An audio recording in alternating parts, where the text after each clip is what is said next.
but I do want to bring in this next story. You wanted to talk about, and we talked about with Rebecca, the over in Like It or Not, the price gouging aspect of oil prices. I want to play a clip of Ted Cruz, Senator Ted Cruz from the state of Texas, who is now blaming the gas prices on Joe Biden canceling the Keystone pipeline.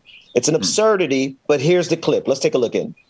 If you look at how Joe Biden started his presidency, he started it with a war on U.S. oil and gas. You know, President Biden tried to say this week, the increase in gas prices is due to Putin.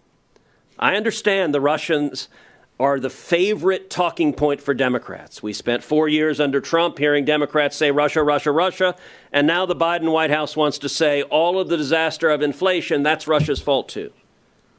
The one problem is the facts. On day one as president, Joe Biden canceled the Keystone pipeline. Let's be Dr. clear Mack, there you go. So let's be clear here. And I want folks to just use common sense here, right? So think about American society pre-pandemic, the number of people that were driving, the amount of fuel that was being used all over the world. When the pandemic hit, let's call it Mother Earth protecting herself, we saw images from satellites that showed pre-environmental conditions. And we saw those same satellite images because now nobody is driving how Mother Earth started cleaning itself up. But let's just think about it from a supply and demand standpoint. When the pandemic hit, we saw images from New York City, one of the busiest cities in the world. Nobody's on the street. We saw images from Las Vegas, nobody on the street. Hell, all of us could walk around anywhere in our prospective cities and see that nobody was driving. Think about how much fuel, how much oil was not being used during that time. That's right. And think about for how long nobody was driving.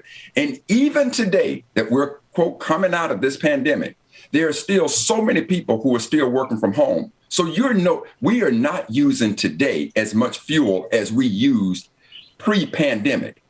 So from a supply and demand standpoint, what happened with all that oil? They were having oil tankers come here and they had no place to put it because the reserves had been built up to max limits. So now all of a sudden we're in a war that's been going on for 16 days. It's not only Putin's fault that this is happening, but it is capitalistic America's fault. Shell, Exxon, the refineries, Wawa, Sunoco, all of these people are absolutely gouging. You are never going to convince me that with this glutton of oil supply that we have, that now all of a sudden after 14 days, the demand has skyrocketed it that much in comparison to the supply. It just doesn't make sense. But I'll tell you what does make sense is American capitalistic greed makes sense. So if anything, the Republicans, and again, this is nothing more than as Dr. King used the term morass, a complicated situation. That's right. And what the Republicans are doing, not only the Republicans, but what capitalistic America is doing is taking this situation. No, I wouldn't blame Putin totally.